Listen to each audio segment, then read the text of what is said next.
Coming up now, it's time to meet our next guest, Jim Tomasulo, CEO of Vespula Capital, LLC. Jeff, welcome to the show. Hey, thank you for having me, Tommy. Well, we appreciate you being here because you're going to give us some insight on something that is, it's a dark hole for a lot of people, and they can't figure it out. But listen, you are a trader and investor with you are a trader and investor with nearly 18 years of experience in a variety of asset classes and varying risks. Tell me about your past.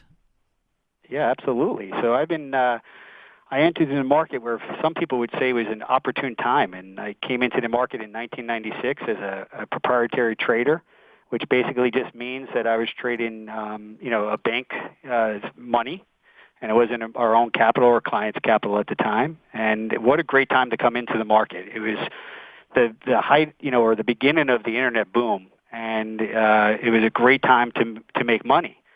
But what interestingly happened was in 2001. After I'm thinking I'm a genius after making millions of dollars, I couldn't make a dime. In 2001 came and the markets changed, and the strategy that I was taught or the skill that I was taught on how to make money wasn't working anymore.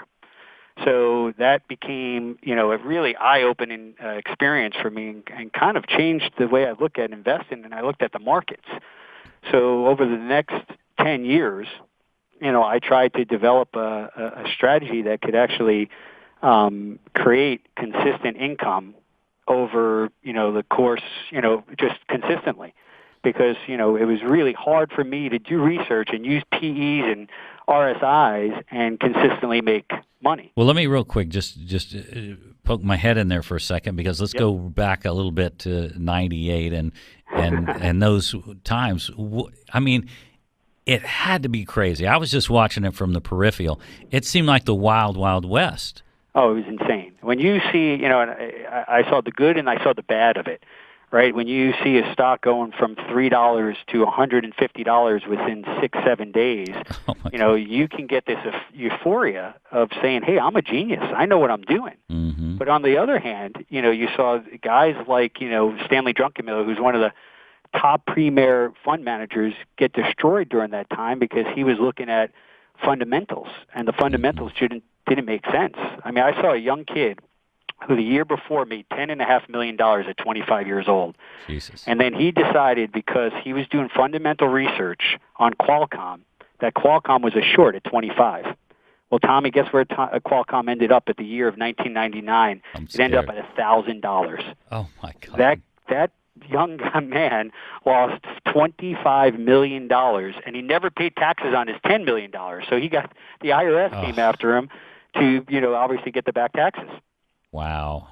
So it was an interesting time, but it was also a time where you got to figure out on how exuberant markets can become, and then you saw the flip side, where in 2000, and I think it was March of 2000, where I said to myself, well, if the Nasdaq goes from 5,000 to 3,200, I'm gonna buy, because everybody told me you buy on pullbacks, buy on pullbacks. And then you know what happened, Tommy? The Nasdaq market went from 3,200 to 1,200. Oh my God! So buying on pullbacks works for until it doesn't work. Yeah, and when you're in a situation, this new industry comes up, and the .com thing is happening, and nobody really understands it. Was that the whole deal? Is people just didn't really understand it? Right, and then you had that's one of the factors, and then you had a lot of people who were coming out and saying, "Hey, this time was different." Right? Companies don't need earnings, right? And to me, that's all BS, because eventually companies have to make money to sustain themselves. I remember sitting in a seat in 1999 and hearing a young analyst come on and say that Warren Buffett was wrong and he needed to change with the times. And that stuff, you hear a lot of that going on today, that this time is different. This time is different, and it's never different. I mean, mathematics is mathematics. Fundamentals are fundamentals. And everybody, I don't know, they seem to have the lottery syndrome. Everybody thinks they're going to hit the lottery. This is how they're going to retire. And reality goes out the window. It's just surprising to me. Well, you think about it. You look at all the newsletters that sell penny stocks, right? Mm-hmm. Like, I think people don't And this is a problem in our society when it comes to our own money and it comes to investing. People want, like you just said, they want to hit that home run. And I was taught, and it's funny, my mother, when I first started to trade, and, I didn't come from, money. My father was a New York City corrections officer. My mom was a stay-at-home mom. And she said to me really interestingly one day, she goes, piddlings add up, and it was true. Hitting those singles, hitting those doubles, that's what it doesn't excite people, but that's what makes you money consistently over long periods of time. Jeff, you keep that keeps you in the game. Yes, keep that thought. We're going to come back and talk a little more tactical income after this break. You've been listening to CEO Money. We'll be right back with Jeff, and he's going to bring us up to speed on his new book. We'll be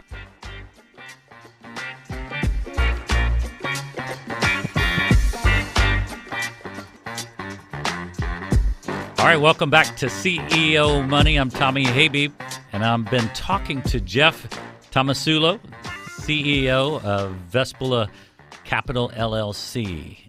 Now, Jeff, before we went on break, I kind of touched on your book, Tactical Income. Correct. Let's talk about Tactical Income. I love the name. That should be a movie, Tactical Income. You nailed it from the marketing side. Well, I'm glad you enjoyed it. It took me 20-something years to kind of figure it out, within the trading of what I was trying to accomplish. And, the tactical is basically just being very strategic on using, the option market to create income for myself and my clients. And, what I learned over the first part of my career, which we touched on, was that it was really hard to be consistent. And it started to drive me crazy. And I was just like, how could people, consistently make income in their stock portfolio? And what I was drawn to was the probability and the statistical analysis that occurs in the option markets.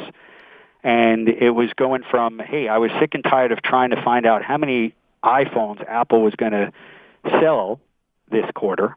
And then if I was wrong, I was wrong on the stock, and I had a hold on the stock for years to come. I wanted something more shorter term. And that's where I started to look at the option market. And when I started to say, hey, there's an 80% probability at this moment in time that Apple will not be above $160. Now, where else can you say that in the stock market? And then you could put a option trade on to take advantage of it. You could put an option trade on where you're taking more risk to make more money. You can define your risk. We're saying, hey, I only want to lose $100 on this trade or this investment, and I'm going to make 50, but I know the probability of success is 75%. And that really, a light bulb went off in my head when I started to learn this, and I was like, wow, why can't we all do this? And that's where tactical income started to take form. Yeah, I mean, for your clients, anytime for anybody, when you can leverage and lean to a 75% probability, that's golden. Because I mean, when I look at the marketplace, it's pretty frightening for me. So I'm sorry to say we don't have a lot of time. I got about 30 seconds. I just want you to tell me really quick, what would you tell a new investor? Well, one, I would tell a new investor you need to educate yourself, right? That's the number one thing. You need to throw yourself in there, try to learn as much as you possibly can. And the second thing is you have to understand, and Tom, you touched on this, there's no home runs out there, right? Like you have to work at being, an investor. And I think that's one of the problems we have in society today. Everybody wants that quick hit. And investing in the stock market or in the options market or anywhere, the real estate market, you need to have knowledge and you need to have patience, and and that's really what you have to work on. Yeah, so there's no free rides in life. I mean, you can't just go to the 7-Eleven and pick up a ticket. If you want in the game, educate yourself on companies that can help you, very much like yours. Correct. It's a smart move, and you're talking very logically. They can get your book, Tactical Income, learn a little more about Jeff. It's Jeff Tomasulo, CEO of Vespula Capital LLC. Any other way they can reach you? Jeff? Well, they could also, reach me, at VespulaCapital.com. Also, we have an educational company called InteractiveTraders.com also. Thank you so much for being part of the show. We're going to welcome you back at another time because there's so much more we want to learn.